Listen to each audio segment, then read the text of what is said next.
Nah saudara, di Alkitab tidak terlalu panjang lebar membahas soal Simeon. Tidak secara rinci membicarakan itu. Tapi ada beberapa tradisi Kristen yang mengatakan bahwa Simeon ini seorang imam. Dan menurut tradisi diperkirakan umurnya 112. Lagi-lagi saya katakan bahwa tidak tercatat dalam Alkitab latar belakang seorang Simeon secara rinci. Tapi ada beberapa pandangan termasuk tradisi Kristen. Simeon adalah seorang imam. Nah saudara, menarik dari kisah ini karena dikatakan bahwa Roh Kudus berkata kepada Simeon bahwa engkau tidak akan mati sebelum engkau berjumpa. Dalam ayat bacaan kita dikatakan sebelum engkau melihat Mesias. Mesias digunakan di sini dalam bahasa Ibrani yang sesungguhnya merujuk kepada, kalau bahasa Yunani-nya, Kristus, atau lebih istilah yang kita kenal sekarang, Yesus. Jadi dikatakan, dan sampai kita mengatakan Mesias, siapa itu Mesias? Mesias itu dalam Ibrani, kalau dalam Yunani menggunakan kata Kristus atau kata Yesus. Nah saudara, salah satu tradisi orang Israel, orang Yahudi adalah pada saat 40 hari anak itu, atau pada saat anak-anak berusia 40 hari, maka tradisi orang itu adalah mereka harus membawa ke Yerusalem. Jadi anak-anak yang berusia 40 tahun harus dibawa ke Yerusalem. Dan ada dua yang harus dilakukan pada saat mereka membawanya ke Yerusalem. Yang pertama adalah kalau dia anak-anak sulung, maka dia harus menyediakan uang untuk membayar. Sesungguhnya dikatakan membayar dirinya, karena ini anak dititipkan. Jadi kalau kita dalam masa sekarang itu misalnya dikasih uang supaya dia menjaga, ya, kalau masa sekarang. Tapi tidak, sesungguhnya tidak itu tujuannya, ya. Untuk menebus anak itu, karena dia anak sulung. Dan yang kedua adalah dia harus membawa korban penghapusan dosa. Karena dalam perjanjian lama, salah satu yang dilakukan orang-orang dalam hidup perjanjian lama pada saat melakukan dosa adalah dia harus membawa korban binatang. Tapi untuk kalangan orang miskin, kalau misalnya tidak mempunyai binatang, maka mereka diperbolehkan membawa burung dara. Atau kalau tidak ada burung dara, ya 2 pasang burung tekukur. Jadi ini yang dilakukan oleh Yusuf dan Maria, karena Yesus sudah berusia 40 tahun. Dan itu adalah tradisi harus dilakukan. Nah saudara, karena itu dalam perkiraan kurang lebih 5 sampai 6 mil perjalanan antara Bethlehem ke Yerusalem yang harus ditempuh. Jadi tidak terlalu jauh, ya, perjalanan. Dan juga dikatakan bahwa Simeon juga datang di Yerusalem, karena saya katakan tadi tradisi, ya. Jadi semua orang datang. Ada orang datang membawa korbannya, tapi ada juga datang membawa 2. Yang pertama anak sulung dan juga korban penghapusan dosa. Dan bagi Yusuf dan Maria ada 2 korban yang dibawa. Anak sulungnya Yesus yang harus diserahkan dan juga penghapusan dosa. Nah karena itu saudara, Simeon juga hadir bersama. Dia hadir di Yerusalem dalam bait suci. Dikatakan begitu.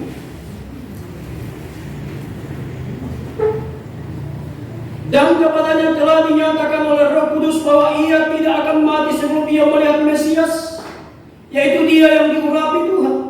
Ia datang ke bait Allah oleh Roh Kudus ketika Yesus anak itu dibawa masuk oleh orang tuanya untuk melakukan kepadanya apa yang ditentukan hukum Taurat. Jadi yang saya katakan tradisi itu adalah bagian daripada memenuhi hukum Taurat. Jadi dikatakan bahwa Simeon itu pergi ke Yerusalem, dikatakan dinyatakan oleh Roh Kudus. Itu artinya bahwa ada gerakan Roh Kudus yang mendorong seorang Samuel untuk untuk datang ke Yerusalem. Kalau kita bawa konteks dalam gembala-gembala, orang Majus pun sama. Bahwa orang Majus dan para gembala untuk datang menjumpai Yesus di Bethlehem itu juga bukan asal berangkat, tapi ada tuntunan roh yang membawa mereka, menghantar mereka berjumpa dengan Yesus. Sama dengan Simeon, ada roh yang menghantar mereka untuk datang ke Yerusalem. Nah saudara, rupanya Simeon ini yang saya katakan umur 112 tahun itu menurut tradisi Kristen, jauh sebelumnya Roh Kudus sudah berbicara kepada Simeon bahwa engkau tidak akan mati sebelum engkau berjumpa dengan Mesias atau Kristus atau Yesus. Nah saudara, dalam masa senggang waktu itu, ini yang menarik dari seorang Simeon yang harus kita renungkan bersama. Apa sesungguhnya membuat seorang Simeon pada saat Allah menyatakan Roh Kudus bahwa engkau tidak akan mati sebelum berjumpa dengan Mesias, sampai kepada dikatakan umur 112 tahun itu, Simeon ini menunggu kenyataan Allah sampai Yesus. Tapi satu kata saudara dikatakan dalam bacaan kita begini, dalam ayat yang ke-25, ia seorang yang benar dan saleh. Dalam bahasa asli, dalam bahasa Yunani, kata benar dan saleh digunakan kata dikaios. Atau dalam bahasa Ibrani yaser artinya lurus. Jadi rupanya seorang Simeon saudara adalah bukan hanya orang benar, tapi dia orangnya lurus. Ini kata lurus, ini berhubungan dengan hati. Hatinya tidak bengkok-bengkok, hatinya lurus, pandangannya tertuju. Karena itu yang membuat seorang Simeon bisa bertahan dalam menantikan juru selamat sampai dikatakan dia menatapnya. Karena apa? Karena dia orang benar. Jadi saudara, dari sini kita bisa menganalisa bahwa Yesus Allah ataupun Roh Kudus itu dia berjumpa kepada orang-orang benar. Dalam Alkitab saudara ada dua orang yang sering dijumpai Roh Kudus atau yang dipanggil secara luar biasa oleh Tuhan. Pertama memang orang saleh, yang kedua penjahat. Jadi kalau orang biasa itu susah-susah didatangi. Jadi kalau mau dijumpai Roh Kudus atau dijumpai Tuhan secara luar biasa, ya jadi jahat. Ini bukan ajakan dia. Yang sampai setelah ini kita jadi jahat semua, pendeta dia suka dijumpai. Maria saudara dan Yusuf pun adalah orang benar. Orang yang dalam menjalani kehidupannya lurus. Dan dalam bahasa lain saudara, kalau kita melihat dari konteks ini, dikatakan begini, bahwa Simeon ini yang saya katakan dikaios dan juga dalam bahasa Ibrani Yeser orang lurus, artinya orang yang dalam menjalani kehidupannya, baik imannya maupun tindakan-tindakannya setiap hari itu jalan bersama. Dalam artian orang biasa bilang tidak lain di dalam, lain di luar. Simeon ini apa yang di dalam, itu yang di luar. Karena memang hatinya tulus, karena dia orang benar, maka tindakan-tindakannya juga baik. Nah, kadang-kala di zaman sekarang saudara, ada juga orang-orang Kristen kayak bunglon. Pada saat dalam gereja, dalam persekutuan, sungguh dari mana minta ampun. Ada tuh? Tapi tidak ada di Bukit Sion, di tempat lain itu ada. Kalau dalam bergereja, dalam persekutuan, minta ampun rohaninya.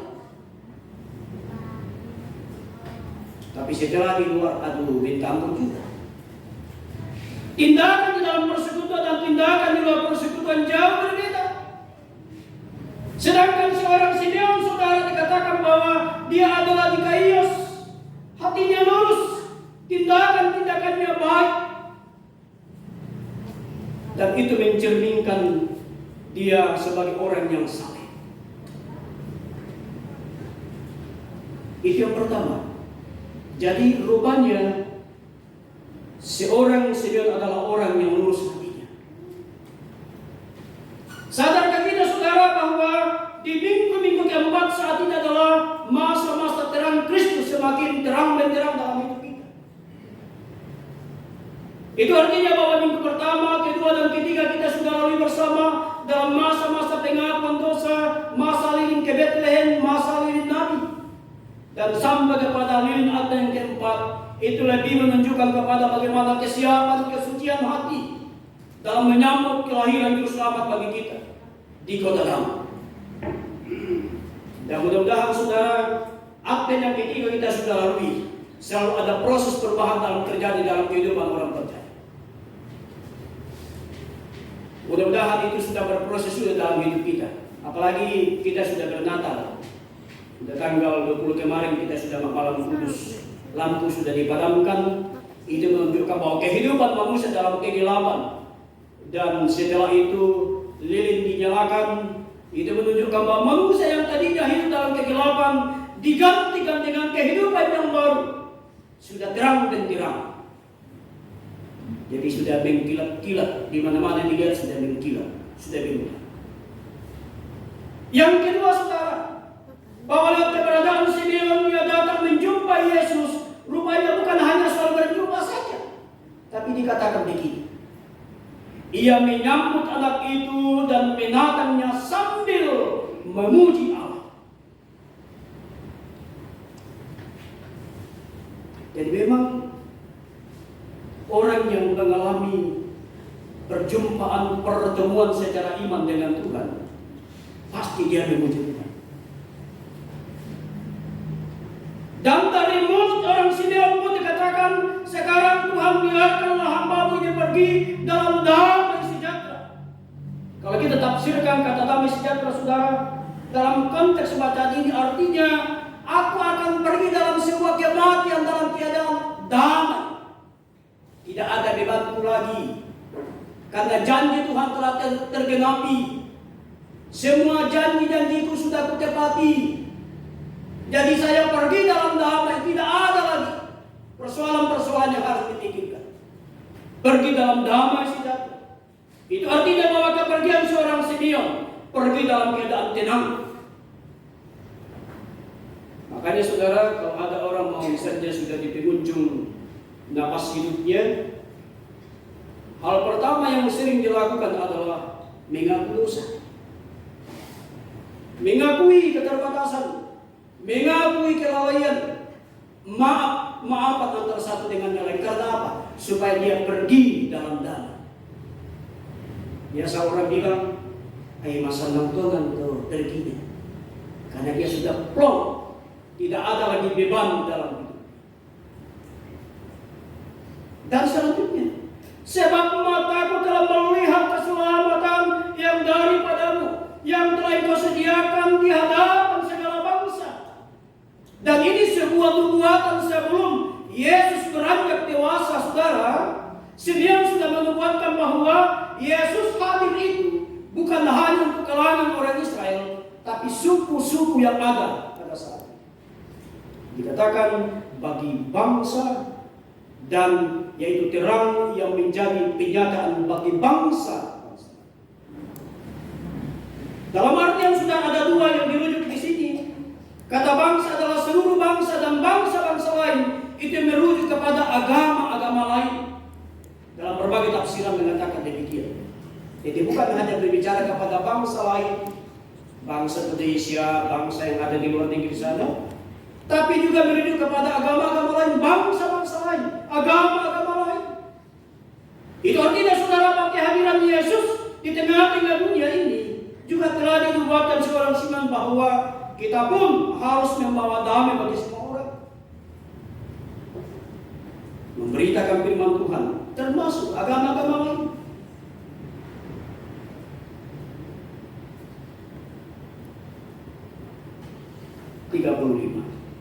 Dan suatu pedang akan menembus jiwamu sendiri, supaya menjadi nyata pikiran hati baru. Yang dikatakan dalam konteks 35 adalah merujuk kepada penderitaan Yesus. Dan ini juga merujuk dalam kehidupan kita. Bahwa kita pun hidup di tengah-tengah dunia, saudara. Kita tidak akan terlepas dengan namanya penderitaan hidup. Dia sudah sampaikan kepada Yusuf dan Maria. Jiwamu akan menembus jiwamu sendiri pedang. Pada saat Yesus disalibkan, bukankah dia juga ditusuk lambungnya? Itu membuat penderitaan yang luar biasa, menyayat hati perasaan seorang ibu dan ayah. Karena itu saudara, ini sebuah hal yang harus kita renungkan dalam hidup kita. Di samping kita bergembira, kita bersukacita, kita memuliakan Tuhan dalam perjumpaan, dalam mengenang, termasuk dalam menyambut Putra Natal, tapi di dalamnya juga harus menyadarkan kita bahwa kehadiran Yesus di tengah-tengah kehidupan ini bukan membawa kenyamanan bagi kita, bukan hanya membawa keselamatan, tapi juga membawa penderitaan bagi kita. Untuk apa? Karena kita harus belajar menderita dari Kristus. Jadi kita pun juga harus belajar memahami. Kalau ada penderitaan-penderitaan yang kita alami, ya itu biasa. Dan itu adalah tahap demi tahap, ujian demi ujian bagi kita. Saudara-saudara yang dikasihi Tuhan, karena itu dalam minggu Advent yang keempat ini, saya mengajak kita semua, marilah kita mempersiapkan diri secara matang, secara ikhlas dan tulus. Tinggal beberapa hari ke depan, sekarang sudah tanggal 22. Sebentar lagi tanggal 25 kita sudah merayakan Yesus lahir. Kita sudah sekarang ini bekal sudah persiapkan. Sekarang ini pakaian sebentar lagi diistrikan dimasuk koper. Karena apa? Kita mau ke Bethlehem. Kita sudah siapkan ini kopernya. Tapi mungkin ada juga yang siapkan koper mau pulang kampung. Yang lain pulang kampung, yang lain pergi ke Bethlehem. Tapi dari konteks ini saya mau katakan saudara bahwa sekarang kita berkemas-kemas untuk berangkat bersama. Tapi satu harapan saya adalah pada saat kita kembali ke Mamuju, kita pulang ke kampung untuk berjumpa Yesus di sana. Tuh. Kita pergi kemanapun kita berjumpa Yesus di sana. Yang ke Makassar ada Yesus di sana. Yang ke Panasuan mungkin ibu Benadona tadi ke Panasuan ada Yesus di Panasuan. Tapi setelah kembali ke Mamuju, perubahan terjadi dalam hidup orang percaya. Ya, itu harus terjadi. Jadi kita akan berpencar. Saya mungkin juga ke Bethlehem di Talawang. Mau pergi sama neneknya mereka. Saya juga mungkin ke Bethlehem itu. Ada juga mungkin ke Bethlehem yang dirawat. Mungkin ada juga. Tapi satu keyakinan yang sama titikkan bagi kita adalah pada saat kita kembali ke Bukit Sion, perubahan itu sudah terjadi dalam hidup kita. Manusia lama ditinggalkan, kita mengenakan manusia yang baru dengan segala kelakuannya yang lama ditinggalkan, dan kita kembali ke Bukit Sion dengan segala kelakuannya yang baru. Sehingga dengan demikian kehidupan persekutuan inilah yang disebut sebagai ketulusan, sehingga terbangun yang namanya berkat Tuhan. Firman Tuhan berkata, di mana ada kasih, kesanalah Tuhan mencurahkan berkat-Nya. Amin. Firman